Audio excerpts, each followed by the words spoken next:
warahmatullahi wabarakatuh.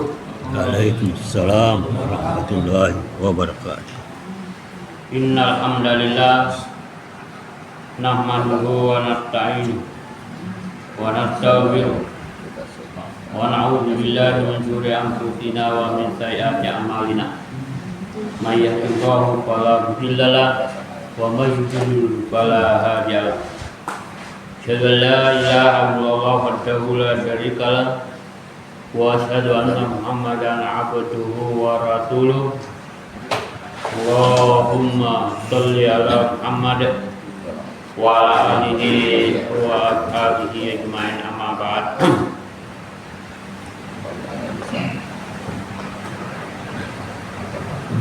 Ibu-ibu, bapak-bapak, kaum muslimin, muslimat, jamaah subuh Masjid Nurul Iman Muhammadiyah Ranting Desusu Timur, para peserta KSS kajian subuh Selasa rahimahumullah.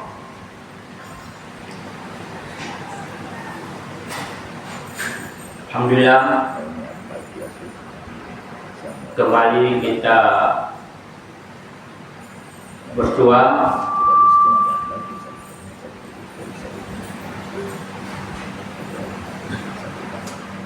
masih dalam kajian atau kelanjutan kajian tafsir At-Tanwir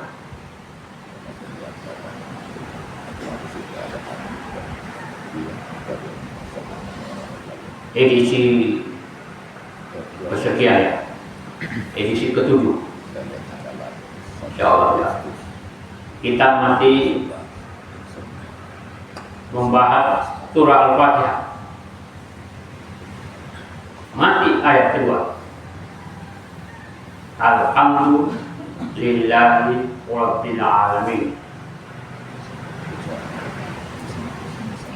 Di awal pertemuan saya sudah membahas untuk menyambung memori para peserta sekalian bahwa surah Al-Fatihah itu mengandung dua ajaran pokok secara garis besar, yaitu pandangan hidup dan jalan hidup.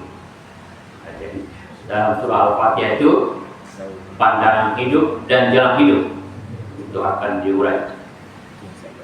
Pandangan hidup kita sudah bahas, ada 4 yang kita sudah bahas. Yang pertama, kita memiliki pandangan hidup dalam surah Al-Fatihah itu Al-Quran sebagai rahmat, ya, sebagai tafsir dari Bismillahirrahmanirrahim. Pandangan hidup yang kedua adalah asal usul kehidupan sebagai makna daripada Rabbul Alamin. Pandangan hidup yang ketiga, jalannya kehidupan. Jalannya kehidupan. Ada yang sunnatullah, ada yang kehidupan yang dinamis.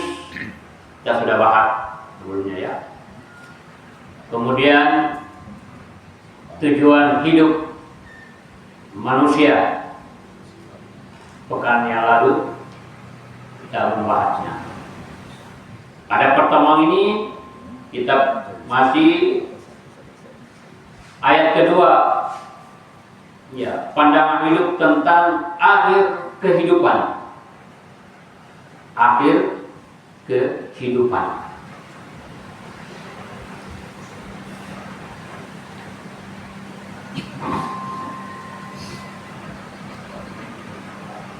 Maksudnya kehidupan di alam semesta ini pasti berakhir. Nah, itu kita manusia orang beriman harus memiliki pandangan seperti itu, bahwa kehidupan di alam semesta pasti berakhir.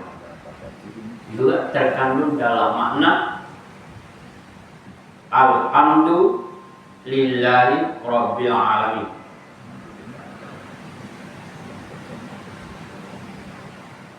Rabbul alamin yang sudah berulang-ulang kita bahas, ya terus kita dalami dengan tidak bosan-bosan. Allah itu adalah pencipta, pemilik, pemelihara serta pengatur alam semesta dan segala isinya.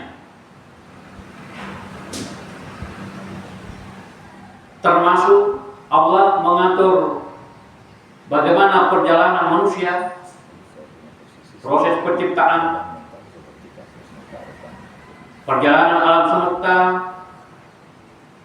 dengan segala isinya dari awal sampai akhir. Allah punya kewenangan itu. Jadi di awal bagian kedua pada hidup tentang asal usul kehidupan itu awal. Saya yakin betul Allah yang mengawali, yang menciptakan segalanya. Tentu termasuk di dalamnya adalah juga Maha mengatur, Maha berkuasa, Maha pemilik hingga akhir nanti. Bahwa kehidupan ini pasti akan berakhir.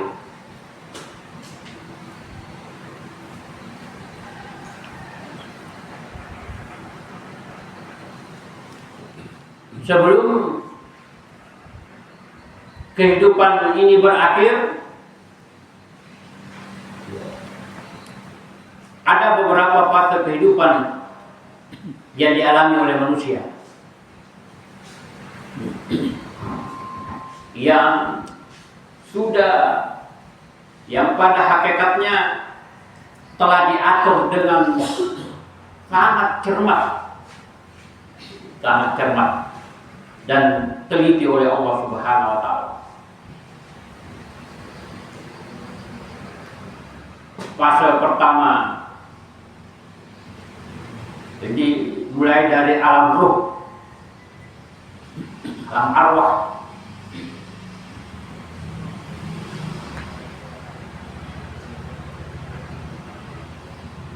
dan di sanalah semua ruh-ruh manusia memberikan kesaksian. Dia Alastu bi rabbikum qalu bala syahidna. Ya. Setelah kita atau manusia memberikan kesaksian bahwa Allah itu adalah Tuhan mereka, kemudian secara bertahap sesuai dengan takdirnya hidupkan ruh itu, dihembuskan ruh itu di dalam rahim ibu sang ibu dalam alam rahim, memasuki fase kedua dalam perjalanan hidup di alam rahim yang kita di fase asal usul kehidupan untuk dibahas bagaimana proses penciptaan manusia, ya, seperti yang dimasuk dalam surah Al-Mu'minun, ya, ayat 13 dan seterusnya. Di alam rahim ibulah kita dikandung menjadi bayi. Hamalathu ummuhu wahnan ala wahn. Rahman.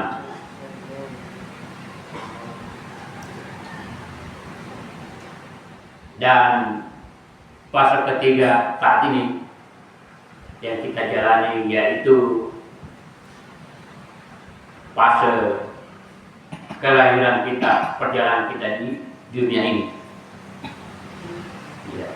dengan kontrak atau dengan ketetapan atau dengan takdir umur yang tentu berbeda-beda. Ada yang bahkan mati di kandungan, sudah meninggal. Ada yang sempat lahir beberapa jam, beberapa hari, beberapa bulan, beberapa tahun, beberapa puluh tahun. Ya. Bahkan ada sampai ratusan tahun. Itulah fase kehidupan. Nah, di fase ketiga inilah kehidupan dunia manusia dituntut untuk senantiasa beriman dan beramal saleh, sebagaimana yang dibahas pada poin ketiga pandangan hidup, yaitu kehidupan yang dinamis. Ada pilihan-pilihan manusia, jadi kita dituntut, ada tuntutan, ya. Tapi tidak bisa dipaksa seperti sunatullah perjalanan matahari, bumi, bulan, bintang-bintang. Kehidupan dinamis. Kehidupan dunia inilah yang menentukan, ya, bagaimana nasib kita. Kita diminta untuk mencari bekal sebanyak-banyaknya untuk mempersiapkan kehidupan yang kekal, yaitu kehidupan akhirat. Termasuk kehadiran kita ini di tempat ini menambah bekal investasi kebaikan kita dengan terus mendalami agama ini.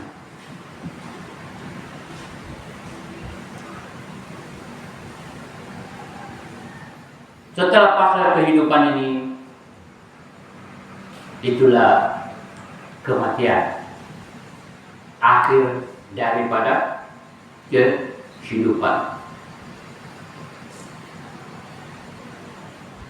Kematian atau ajal sudah pasti akan mendatangi setiap makhluk. Kullu nafsin dha'iqatul maut. Tak terkecuali, ya, bukan yang manusia, semua makhluk, ya.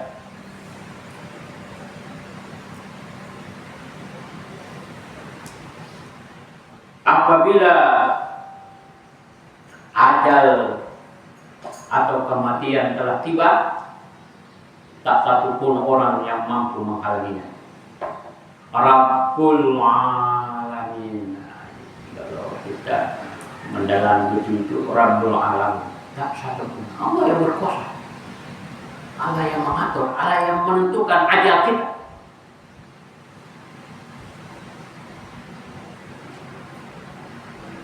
Jadi kalau ketika kita membaca Alhamdulillahi Rabbil Alamin, itu sekaligus menyegarkan keyakinan, pasti kita akan mati, pasti akan berakhir kehidupan kita.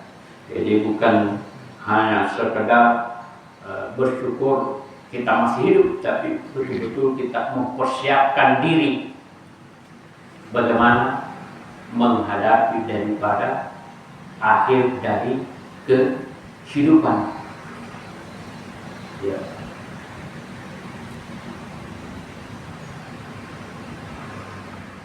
Ajal manusia tak satu pun yang bisa merubahnya. Mau mempercepat, mau menunda sedikit, dia bisa.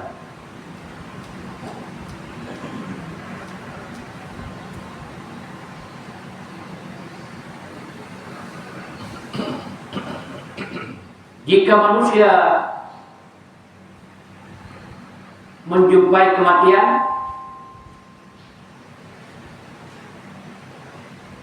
maka terputuslah segala hal-hal yang berkaitan dengan dunia. Terputuslah segala hal-hal yang berkaitan dengan dunia. termasuk beramal, ya, termasuk bekal. Nah, kehidupan sudah berakhir, tidak ada lagi kehidupan dinamis tadi, tidak ada lagi pilihan-pilihan, terputus. Kecuali 3 perkara yang sudah sangat masyhur, ya, kita paham. Seperti ia terungkap dalam hadis An Abi Hurairah anna Rasulullah sallallahu alaihi wasallam qala kita matal insan. Ada juga insan mata mulanan, ya. Kita matal insan in kata'anhu amaluhu illa min salatin.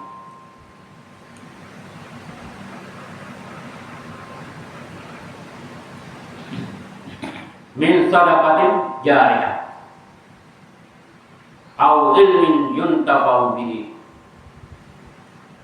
aw waladin salih yad'ulah, rawahu Muslim.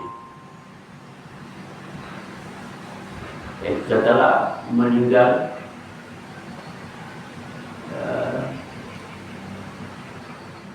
harus kita yakini benar bahwa terputus dunia, sudah lain alamnya.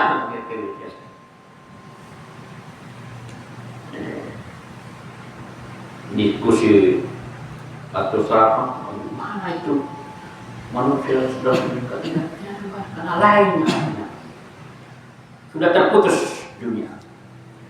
Ya.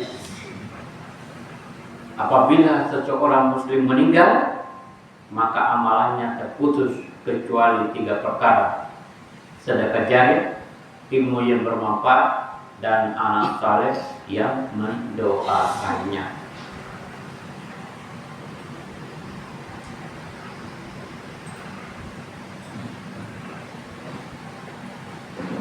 Seseorang yang bertanya,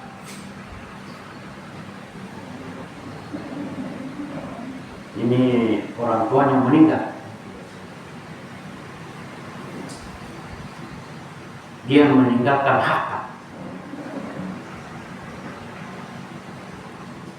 bolehkah kita menginfakkan atau memanfaatkan harta tersebut atas namanya?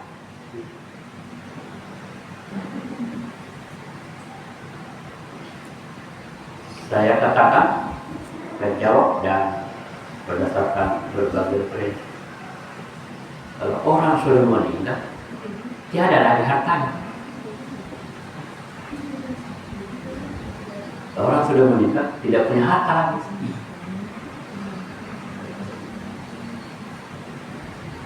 Sudah harta orang di belakangnya, ahli waris. Tuntunan yang ada dalam agama kita, ya, harta itu dimanfaatkan hanya untuk menunaikan utangnya, membayar utangnya.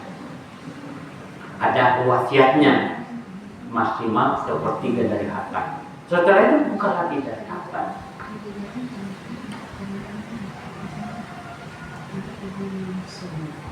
Jadi, ya, yang ada dalam hadis ini yang tidak terputus adalah amal jariah. Dia beramal ketika hidup. Jadi beramal jariah memang. Tiada amal jariah setelah meninggal, tiada. Ini jelas hadisnya, ya. Amal jariah. Amal jariah itu dilakukan ketika hidup. Ilmu yang bermanfaat itu juga mengalir terus, jangan segan-segan memberi ilmu, ya. Termasuk ilmu komunikasi, ilmu YouTube. Wah, luar biasa kita punya senior orang tua, tidak kalah-kalah generasi, ya, bisa aktif, ya, di dunia maya. Nah, itu ilmu juga.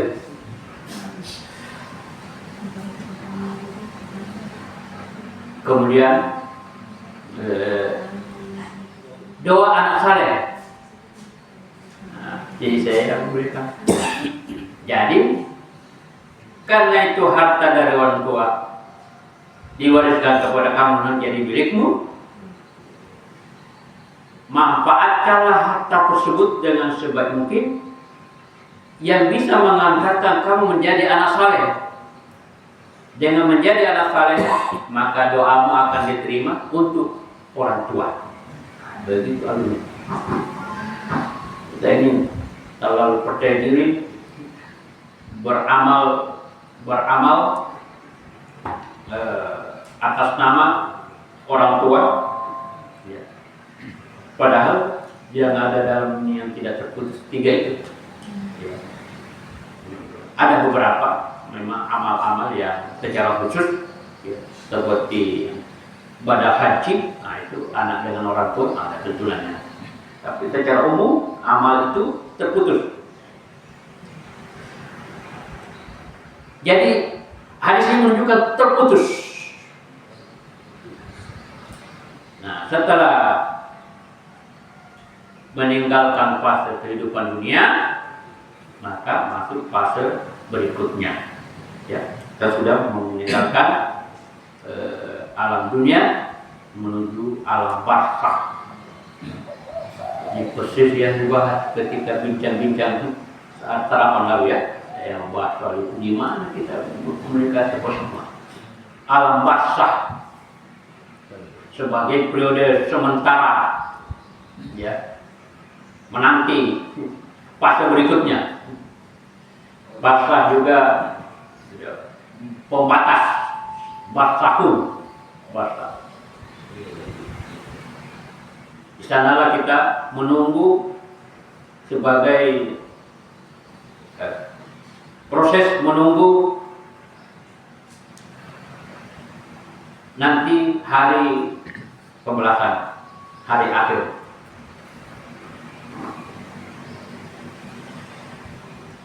Dan kehidupan di alam barzakh, ya, memungkinkan untuk merasakan dan melihat kehidupan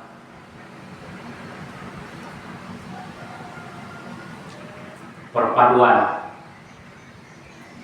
Tapi manusia, ya, dunia dan akhirat, ya, diperlihatkan,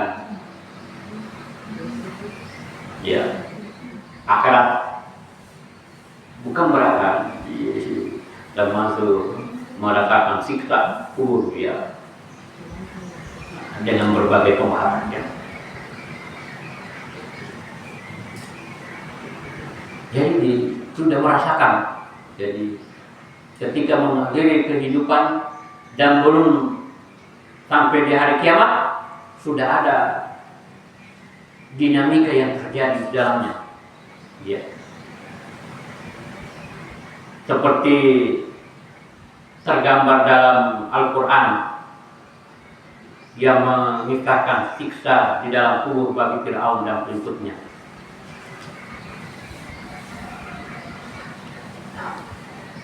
Ini juga ada dibahas yang lagi tentang Fir'aun. Fir'aun kata orang beriman itu. Jelas sekali dalam ayat ini, surah Al-Mu'min, bahwa ketika Fir'aun mendapatkan siksaan masih di alam kubur.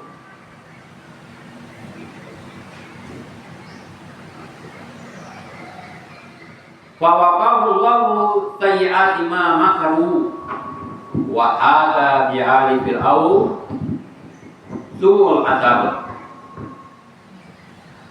An-naru yu'raduna 'alaiha guduwan wa ashiya yauma taqumu as-sa'atu adkhilu ala fir'auna asyaddal azab. Maka Allah memeliharanya dari kejahatan tipu daya mereka. Dan Fir'aun beserta kaumnya dikepung oleh azab yang amat buruk. Kepada mereka dinampakkan neraka pada pagi dan petang. Dan pada hari terjadinya kiamat dikatakan kepada mereka, masukkanlah Fir'aun dan kaumnya ke dalam azab yang sangat keras.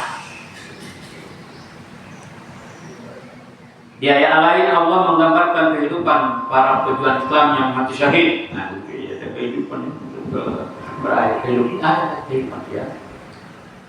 Sebagai orang yang akhirnya masih hidup, bahkan mereka mendapatkan rezeki dari Tuhannya. Jadi ada pembahasan akhir dari kehidupan yang ternyata ada kehidupan akhir gitu ya. Maksudnya akhir kehidupan ini yang sedang kita bahas, bahwa yang kita jalani ini sebagai makna daripada Rabbul Alamin ya, yang sedang kita takdir itu akan berakhir.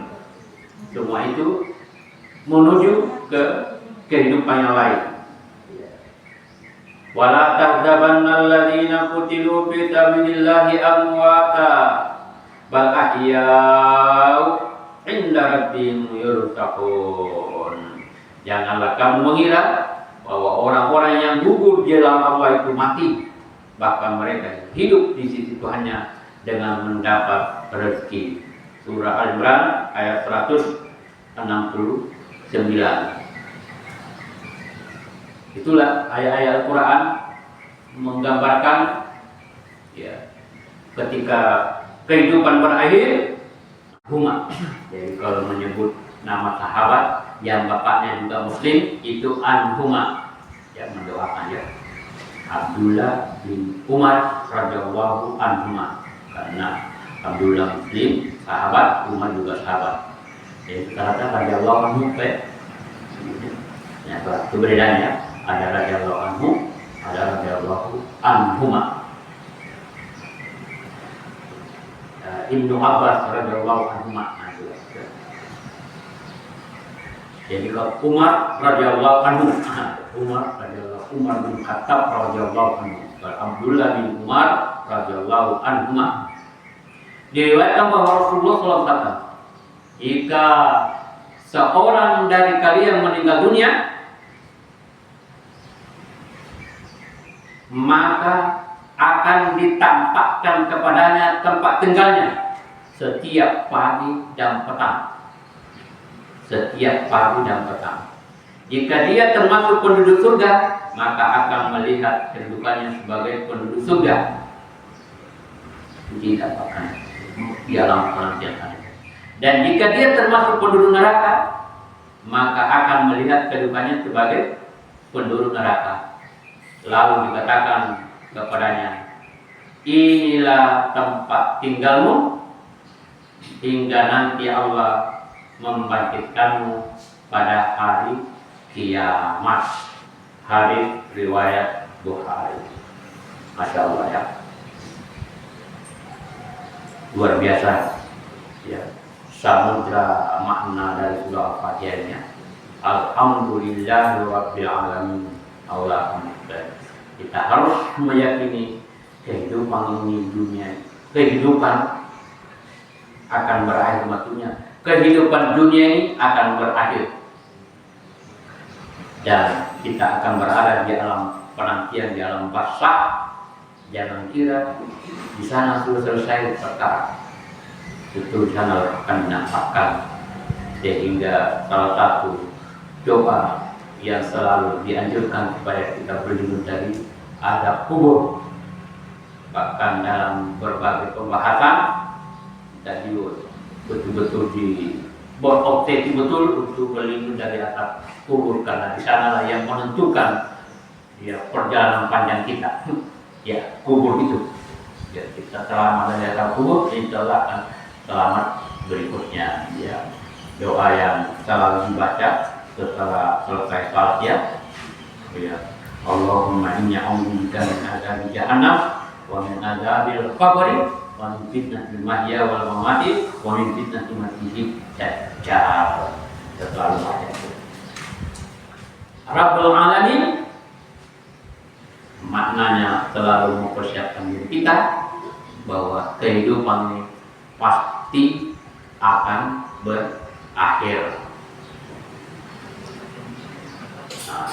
Secara fisik, ya materi manusia tentu terbatas untuk mengetahui bagaimana kehidupan alam barzakh. Ya, kita hanya bisa, jangan lagi dibilang peramal masa depan ya, masa depan. Walaupun tidak dia pernah ke sana. Justru karena keterbatasan itulah manusia hendaknya meyakini sesuatu yang hakikatnya ada, namun bisa jadi ya kita tak dapat melihatnya, tidak dapat mendengarnya dan merasakannya. Tetapi dengan pandangan hidup yang pertama tadi, bahwa agar Al-Quran adalah rahmat, ya, memberikan informasi yang sangat meyakinkan. Ya. Dalam Al-Quran kehadiran itu, sakaratul maut jelas sekali. Kehadiran kehidupan setelah berakhir atau berakhirnya kehidupan ini. Falaula idza balagatil qulub wa antum hina idzin tadhurun wa nahnu aqrabu ilaihi minkum walakin la tubsirun. Mengapa ketika nyawa sampai di kerongkongan, padahal kamu ketika itu melihat dan kamu lebih dekat kepadanya daripada kamu, tetapi kamu tidak melihat. Jadi nanti ya seperti nanti akan diperlihatkan ketika menjelang ajal ya.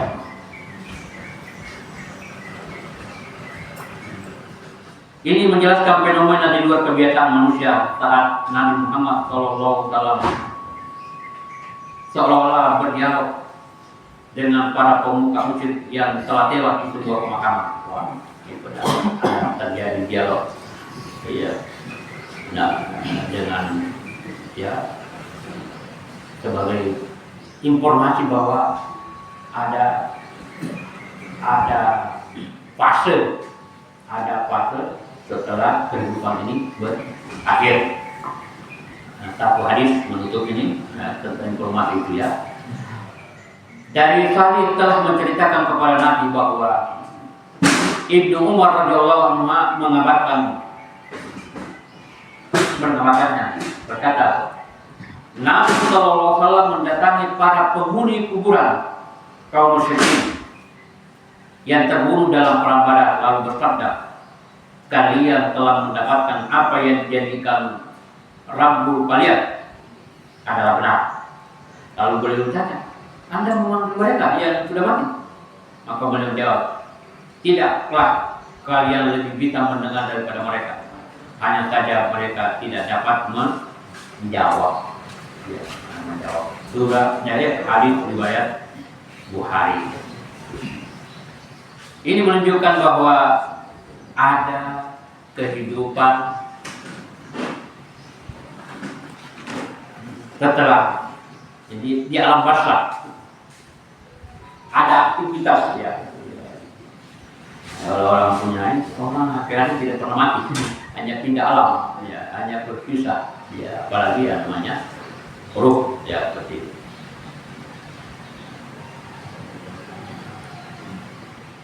Itulah daripada akhir kehidupan, ya, akhir daripada kehidupan. Pasti kita akan mengalami kematian dan kita akan pindah ke alam lain, yaitu alam barzakh.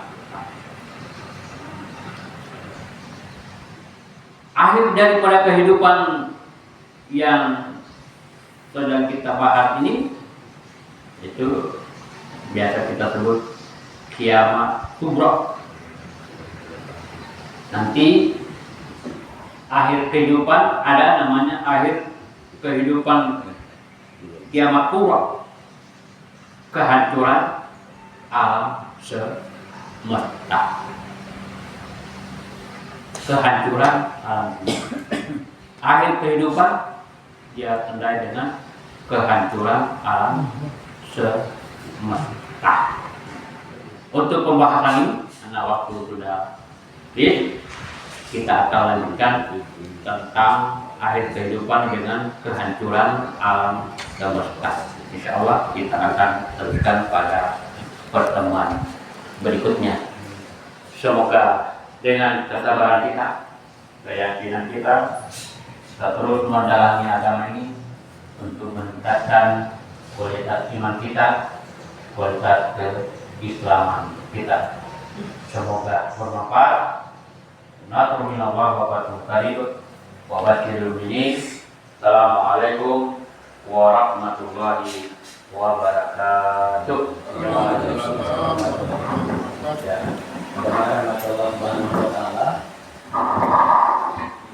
kita sholat sunat isyraq dan sarapan pagi. Ada beberapa hal yang perlu kami sampaikan dari pimpinan Muhammadiyah Cabang Palu. Yang pertama,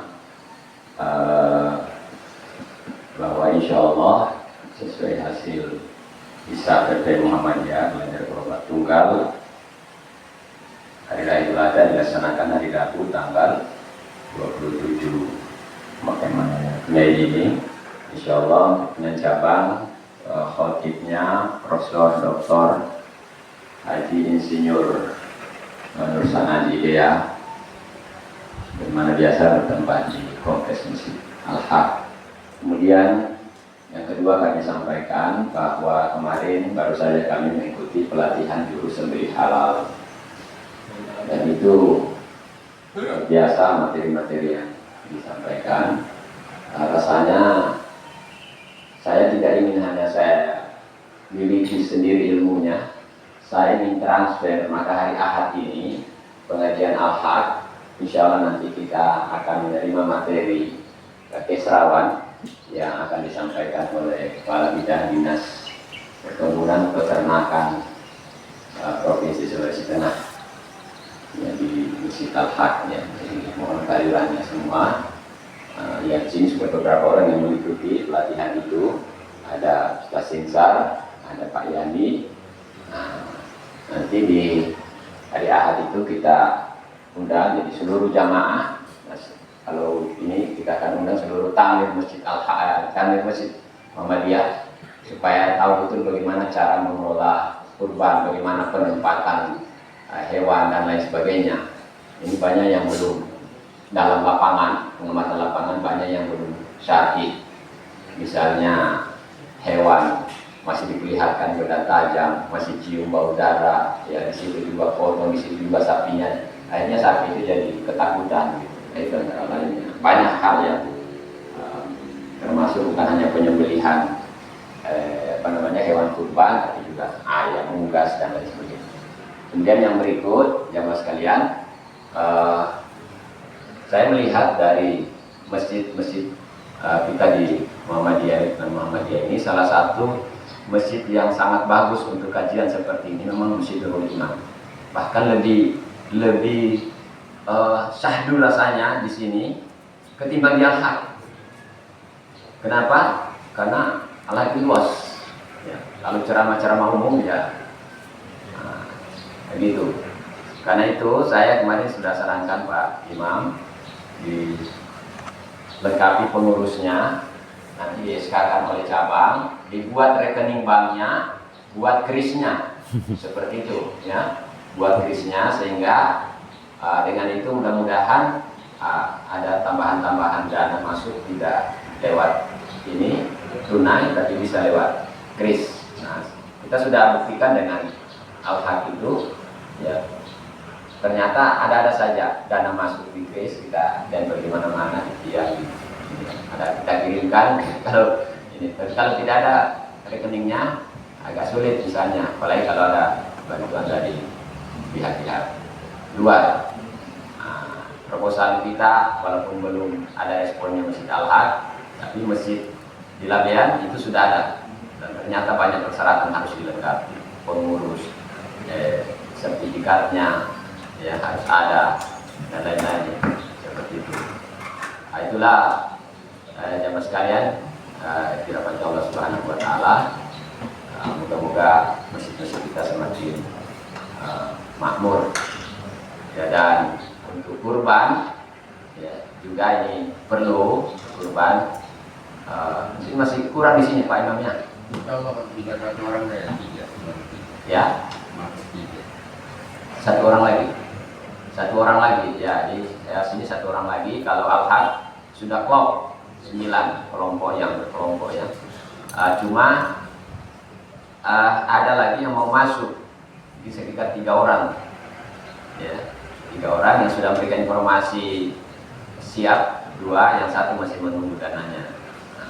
Ini berarti apa namanya, kalau itu masuk masih kurang lagi 4 orang. Saya kira tadi kurang, digabungkan saja tinggal 1 ya. Nah, jadi jamaah sekalian, menurut iman bagaimana berkurban tinggal 1 klop ya, kelompok ketiga. Nah, demikian kita oh ya, sebelum diakhiri tadi, ini menarik materinya tadi. Yang saya tangkap itu tidak ada harta jariah. Yang ada adalah amal jariah. Nah, timbul pertanyaan, ini kan sering ada timbul pertanyaan, bagaimana dengan orang yang berinfak, bersedekah atas nama orang yang meninggal, termasuk berkurban, ya kan? Sering timbul pertanyaan. Begitu tadi saya bilang, tadi sudah dibahas belum?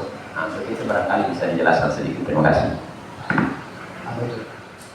Orang yang berinfak, bersedekah atau berkurban atas nama orang yang meninggal. Ya, saya belum menemukan dalil-dalil soal itu. Yang kita temukan itu ada badal haji, itu memang khusus, ada dalilnya. Ya, itu secara khusus. Tapi yang lain atas nama itu saya, itulah tadi jawaban tadi itu ketika orang bertanya. Jadi sama dengan berkorban itu bergiliran anggota keluarga. Tahun lalu bapaknya, tahun lalu ini ibunya, kemudian anaknya, terus digilir. Berarti waktu Anda berkorban itu hanya untuk diri Anda. Padahal ketika kepala keluarga berkorban, insya Allah semua anggota keluarga dapat, termasuk sudah di dalamnya. Kan yang berkorban pakai nama-nama, berarti ketika istri pakai nama, ya begitu dulu. Betul ya. Kalau pakai bergilir begitu, berarti ketika istrinya, berarti bapaknya tidak berkorban lagi, suaminya tidak berkorban lagi. Gitu ya. Cukup ya, satu keluarga itu tercukupi semua untuk satu keluarga itu atas nama bapak. Jadi tidak usah digilir-gilir itu. Terlalu egois betul ini, nama ini pakai istrinya juga mau. Tidak pernah saya nama aku berkorban. Ya memang, tapi tidak perlu. Diwakili oleh diliputi atau diwakili oleh kepala keluarga, sama kepala keluarga sudah saya dibeli. Jadi ya, walaupun saya tidak berani menolak kalau ada yang pakai atas nama, tapi terus terang saya belum menemukan. Saya tidak mengatakan tidak boleh. Saya belum menemukan dalil kebolehan itu. Ya, kebolehan itu bahwa ada petunjuk bahwa atas nama. Ini hadis yang kita baca jelas sekali.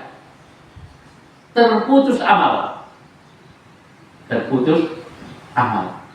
Mengapa Anda bukan atas nama aku? Bukan Anda beramal? Sepertinya sudah cukup betul punya bapak punya amal sudah.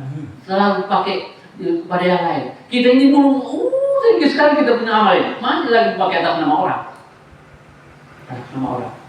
Makanya saya dia itu bersedekah. Ya, bersedekah. Itu yang saya tanyakan tadi Pak Imam. Gimana Pak Imam? Kalau orang bersedekah menghadiahkan pahalanya kepada orang lain, termasuk orang meninggal. Menghadiahkan itu kan boleh diikuti. Jadi kita yang punya pahala kan, kita tidak tahu berpahala atau tidak ini. Ya, kita ini kita saja belum cukup ini tidak punya pahala ini. Atau kita bersedekah, tapi kita yang dapat pahalanya. Kita yang mendapat pahala, yang menyebabkan kita menjadi anak saleh.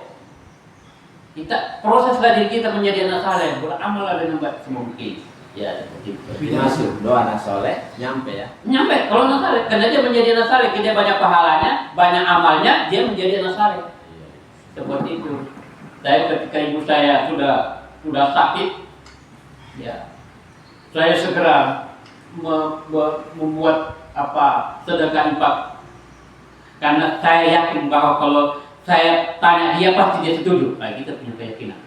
Ibu mau menyumbang Quran, mau menyumbang ini, kita kasih dia, pasti mau. Saya yakin, pasti dia mau. Pak senang hati.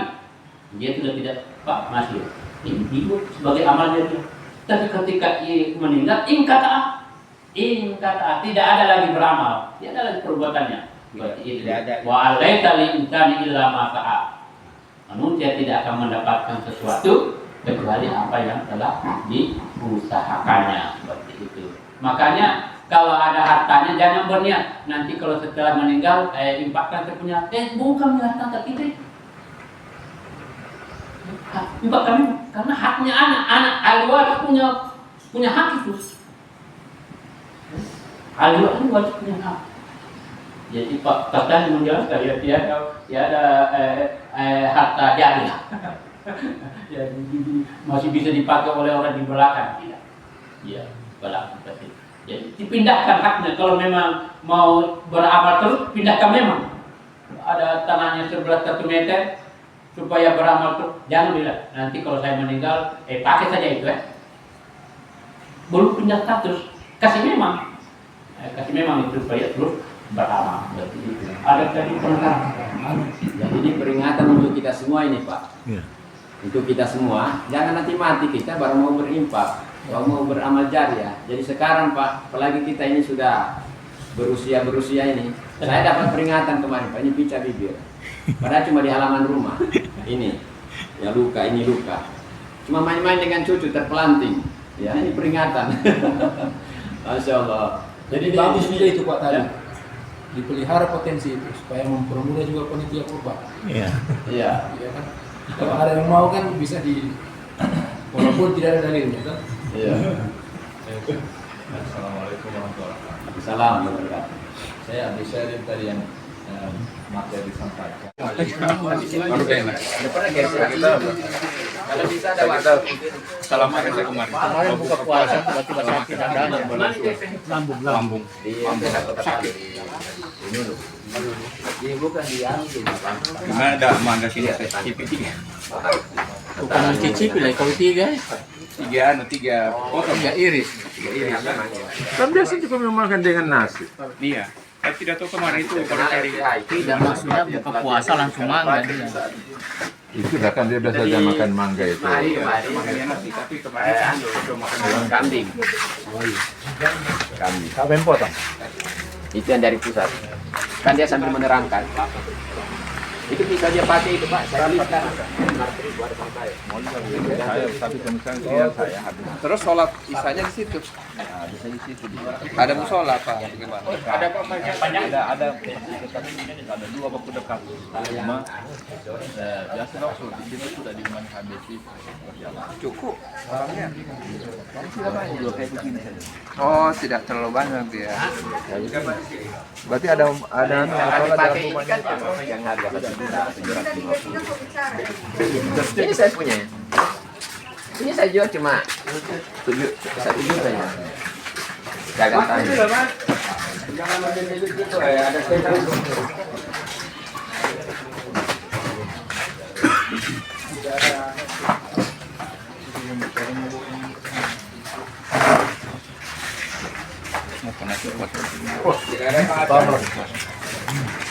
Kita tahu orang yang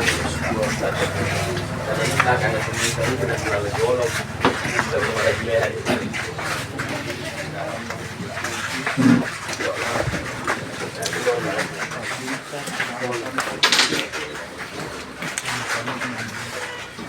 Hujan.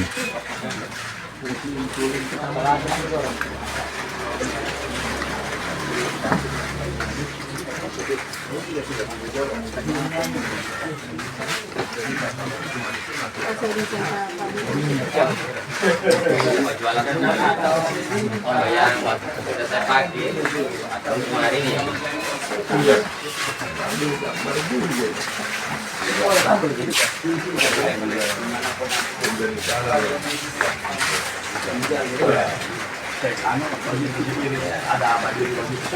Jadi ini kertasnya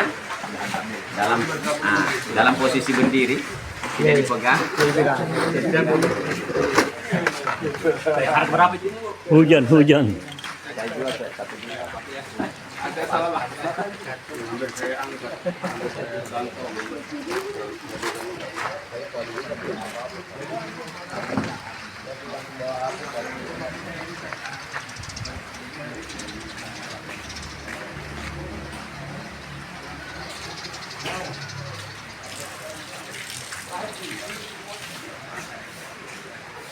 Hujan Ustaz.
Hujan.